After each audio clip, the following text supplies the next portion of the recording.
سونا چاندی، اب دیکھیں اللہ نے مرد پہ حرام کر دیا لیکن عورت کے لیے حلال ہے۔ اللہ نے ریشم کا کپڑا مرد کے لیے حرام کر دیا لیکن عورت کے لیے حلال ہے۔ عورت جتنے چاہے زیور بنا سکتے ہیں، شرط یہ ہے کہ وہ زکوٰۃ دے۔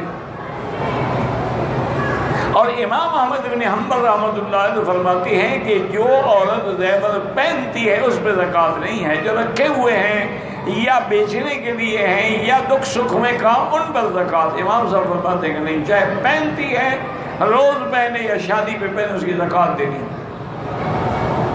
چونکہ اصل کن تو قرآن نے کہا ہی سونے چاندی کو ہے۔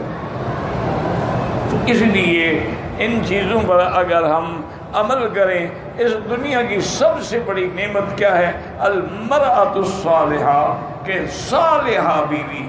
اور صالحہ کون ہوتی ہے؟ جس میں صلاح ہو، جس میں شر نہ ہو، جس میں فساد نہ ہو، جو بد دین نہ ہو، جو بد زبان نہ ہو، جو بد خلق نہ ہو، دین کی پابند ہو، نماز روزے کی پابند ہو، حلال حرام کا خیال رکھنے والی ہو، وہ مرأۃ صالحہ ہوگی۔